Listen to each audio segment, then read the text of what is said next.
Want me to really trip you out? I didn't give a fuck about making a dime. I gave all that money to the motherfuckers that helped me. I ain't want a dime. Because it's about putting that message out. I didn't give a dime. I didn't make a dime.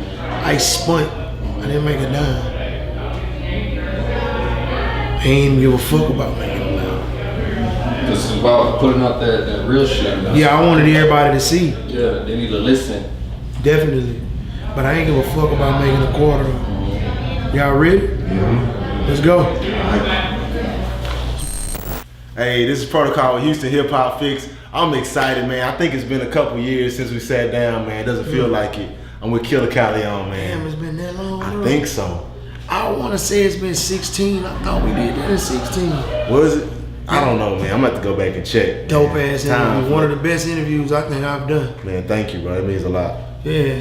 I learned a lot. I was just pretty much just soaking it up, and you know, everybody I saw or everybody I ran to watched that previous interview, man. If you haven't seen it, you should go back and watch it. There was just a lot of good information and just game, and but man, tonight was a great night.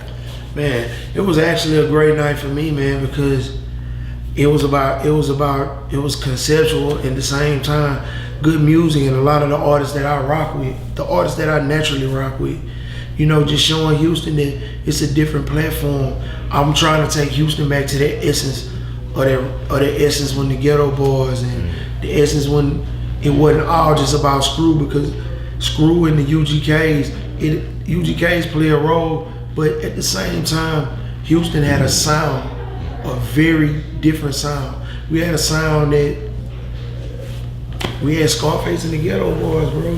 We had Dia Trinidad and Cartel, Ice Water Slaughter. We had Street Military. We had so many great rappers that a lot of people not even familiar with. Big Mello. You know what I'm saying? It's so many people that was really doing real rap shit. And the screwed era, the screwed up era, the Swish House era, and all that era came through, was a great era. I actually partaked in that. But we gotta get back to the hip hop. Think about it, bro. When a lot of your top rappers, when you think of your Jay-Z's, your Nas's, of that nature, they favorite rappers are Houston artists. You familiar with that? Hov favorite rapper, Scarface, UGK. Nas, Scarface, UGK. You know what I'm saying?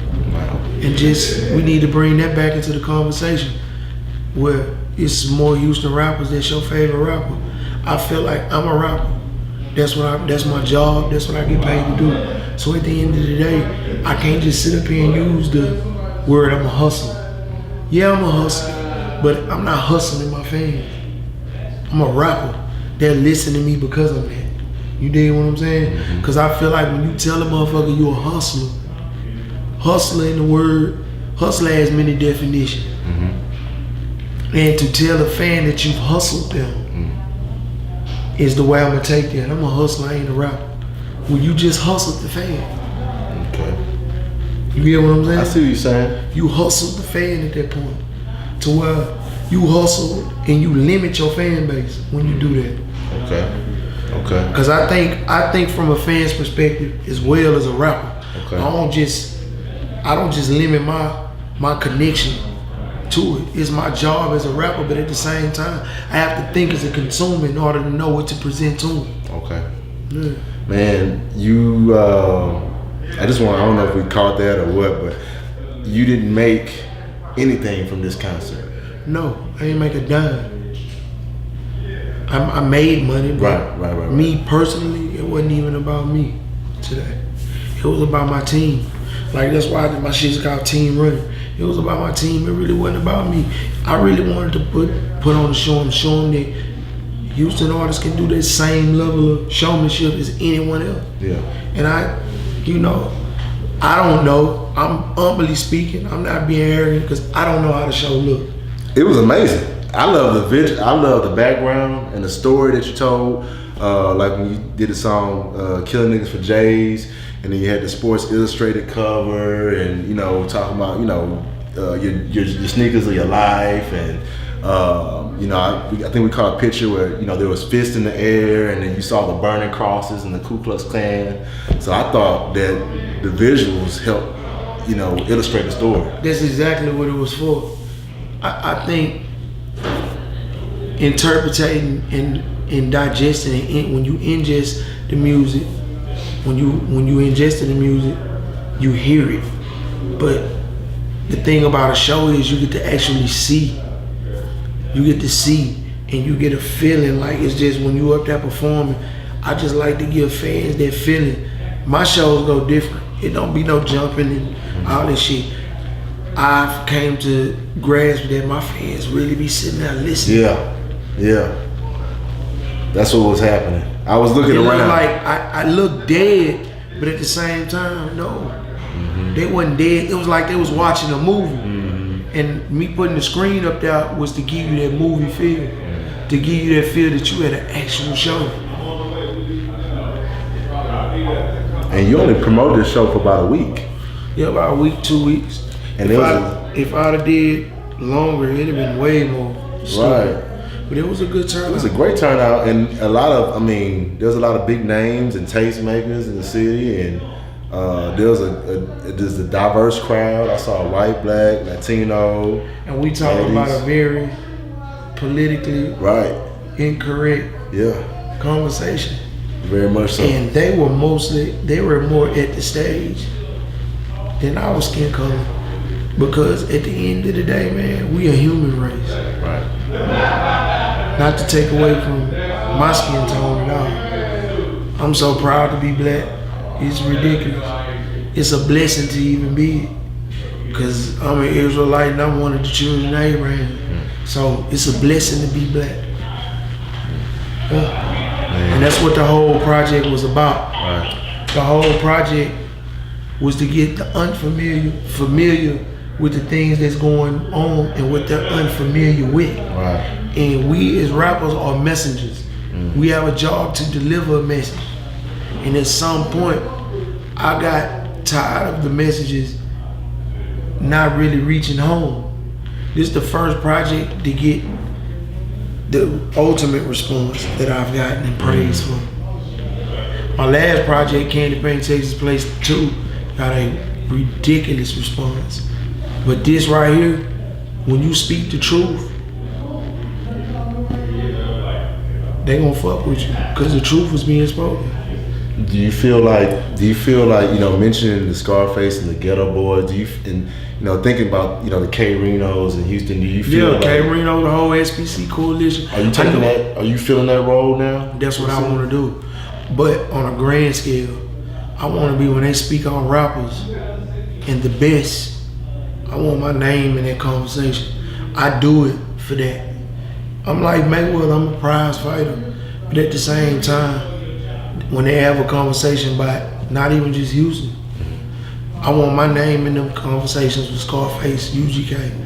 I want my name in the conversations with the best. Right.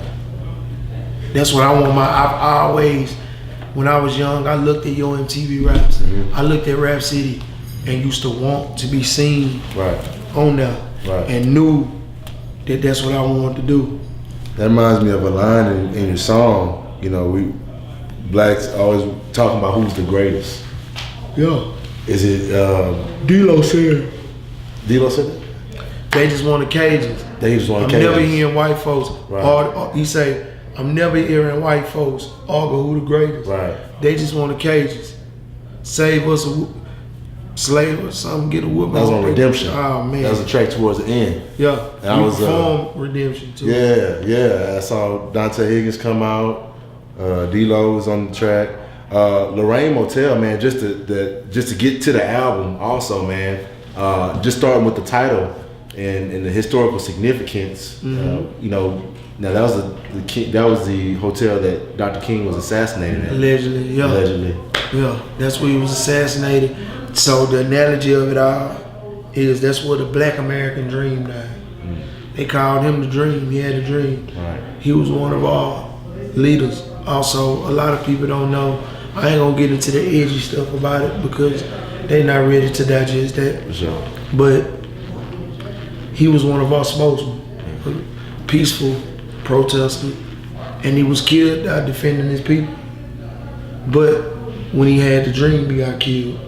So the whole thing about the project is me being the angry black man, but the aware, conscious black man, trying to make everybody else that's angry, that's thriving to be conscious and needing that information. I delivered that.